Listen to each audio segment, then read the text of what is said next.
അവസരങ്ങൾ കുറഞ്ഞു പോയത് എന്തെങ്കിലും ഫിലിം ഇൻഡസ്ട്രിയിൽ നിന്ന് എന്തെങ്കിലും? അങ്ങനെയൊന്നുമില്ല. അത് പൊതുവെ നമ്മൾ ഇതിന്റെ പുറകെ നടക്കാനൊന്നും അറിയില്ലല്ലോ. നമ്മ അഭിനയിച്ചു കഴിഞ്ഞാൽ പിന്നെ എന്നെ വേണം ആവശ്യമുണ്ടെങ്കിൽ ആ കഥാപാത്രത്തിന് വേണമെങ്കിൽ അവർ വന്ന് വിളിക്കും. ഇല്ലെങ്കിൽ നമ്മ അന്വേഷിച്ച് ഇങ്ങനെ ചോദിക്കണം എല്ലാവരെയും വിളിച്ചിട്ട് ഇങ്ങനെ, എന്നാലേ അവർക്ക് ഓർക്കുള്ളൂ ഇത്ര ആർട്ടിസ്റ്റുകളല്ലേ. നമുക്കതൊന്നും അറിയില്ലല്ലോ.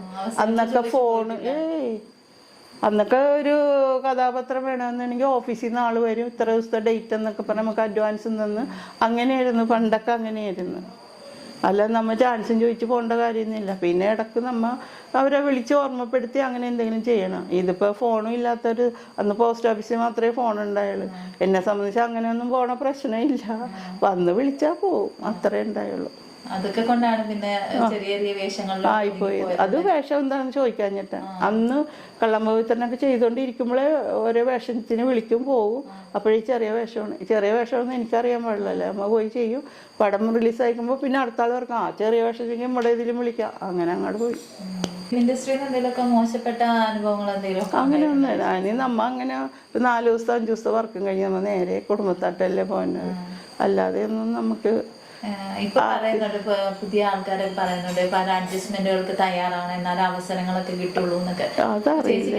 അങ്ങനെയൊന്നും ഉണ്ടായിട്ടില്ല. നമ്മളെ ആവശ്യം ഉണ്ടായിട്ടല്ലേ അവര് വിളിക്കണം. അപ്പൊ പിന്നെ അതിന്റെ ആവശ്യം ഇല്ലല്ലോ. ഇപ്പൊ നമ്മ അങ്ങോട്ട് കയറി ചാൻസും ചോദിച്ചൊക്കെ ചെല്ലുമ്പോൾ ചിലപ്പോൾ അങ്ങനത്തെ ഇതൊക്കെ ഉണ്ടായിട്ടുണ്ട്. എനിക്ക് ആ കഥാപാത്രത്തിന് എന്നെ ആവശ്യമുണ്ടെങ്കിൽ അവർ എന്നെ തന്നെ തിരക്കി വിളിക്കും. അങ്ങനെയാണ് പോയി ചെയ്തോണ്ടിരുന്നത്. കല്യാണരാമനിലോട്ട് എങ്ങനെയാ ഈ 13 വർഷങ്ങൾക്ക് ശേഷം ഉള്ള? കല്യാണരാമനല്ല, ഷാർജ ടു ഷാർജയാണ്. എൻ്റെ ഹസ്ബൻഡ് ഈ നാനയിലൊക്കെ ഇങ്ങനെ തിരിച്ചു വരാൻ ആഗ്രഹം ഉണ്ടെന്നൊക്കെ പറഞ്ഞ് എഴുതി. അങ്ങനെയാണ് ഷാർജ ടു ഷാർജ ചെയ്തതും.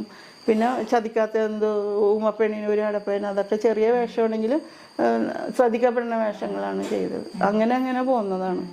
13 വർഷം കഴിഞ്ഞ് ഹസ്ബൻഡിന് ആനയെ കൊടുത്തത് കൊണ്ടാണ് ഓരോരുത്തർ വിളിച്ച്.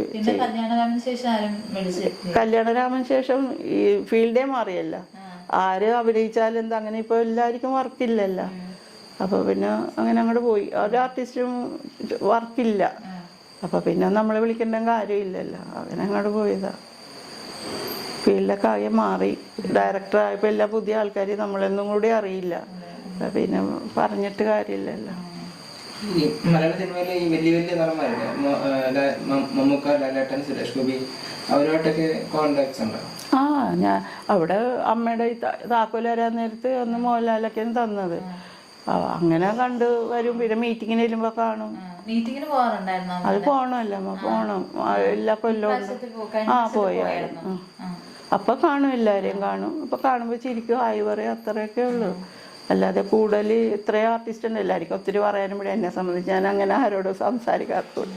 ഇങ്ങോട്ട് വന്ന് ചോദിച്ചാൽ എങ്ങനെ സുഖമാണെന്നൊക്കെ ചോദിച്ചാൽ എന്ന് പറയും.